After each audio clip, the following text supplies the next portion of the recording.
Welcome to The Explainer. Today we're jumping headfirst into an incredible fantasy quest. We're talking ancient magic, impossible trials, and a love story that's been trapped by a truly terrible curse.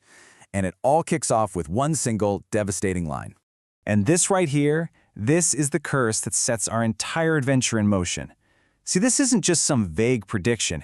It's a powerful magical decree, and it creates this heart-wrenching, impossible situation for our two heroes, Hatim and Jasmine. So how does a curse like this actually work? Well, it's not just a figure of speech. It's designed with this meticulous cruelty to make sure that even when Hatim and Jasmine are in the exact same place, they can never ever truly be together. I mean, look at this. The way this works is just so clever and so cruel. When the moon comes out, Hatim turns into a dog. That transformation is what allows Jasmine to become human again. But the second the sun rises, she becomes a dove, and only then can Hatim return to his human form. They're literally trapped in this never-ending cycle, always close, but never actually together as themselves. Okay, so right when things are looking totally hopeless, a powerful ally shows up, the King of Paristan.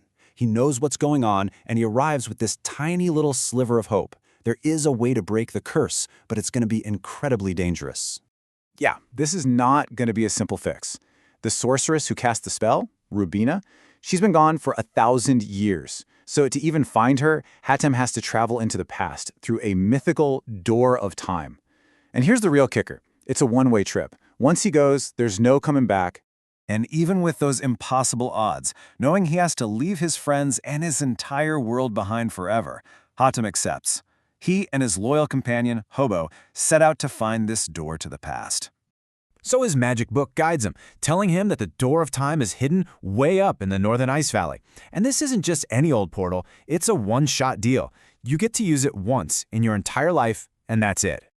After a really long journey, Hatim and Hobo finally get to the valley, and who's there to greet them but the King of the Ice Valley himself? He seems super gracious, praising Hatim's quest, offering his full support, but we all know things are never quite that simple, are they? The king leads them to the door, and for a moment you think, great, they made it.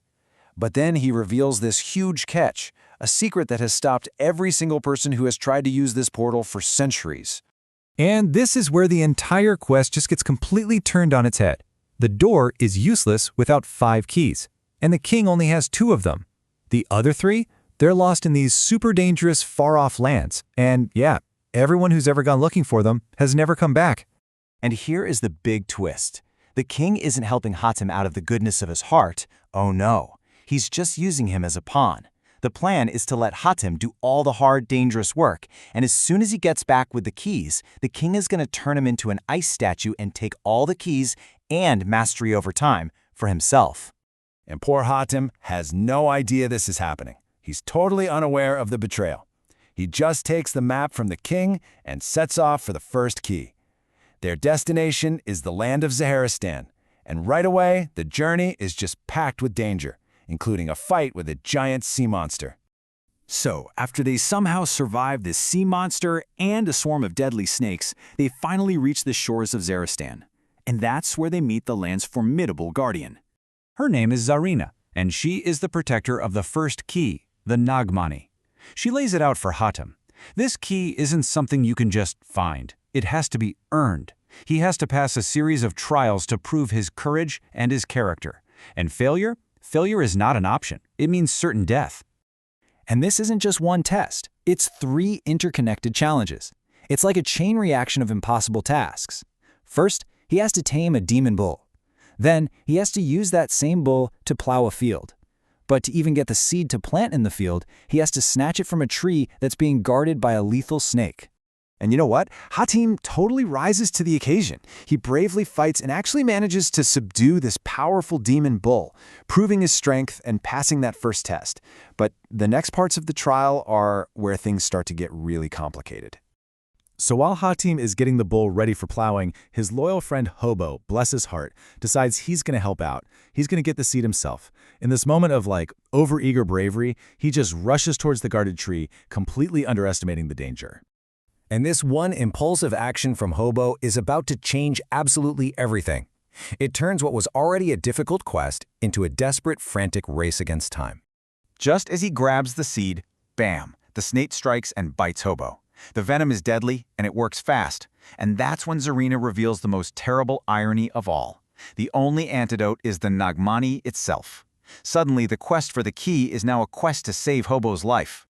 So Hatim has only one task left, but the stakes have never ever been higher. He has to plant that seed, somehow reveal the path to the Nagmani, and get it, all before the poison claims his best friend. You can just picture it, right? In this last, desperate push, he frantically plows and plants the seeds, they magically sprout in seconds, and this mystical doorway just appears out of the ground. The path is open, the solution is right there, but Hobo is fading fast. So, everything has led to this single moment. The door is right there in front of him, but the clock is ticking on Hobo's life. So that's the big question. Will Hatim's bravery be enough to get the key and save his friend, or is this whole trial about to end in total tragedy?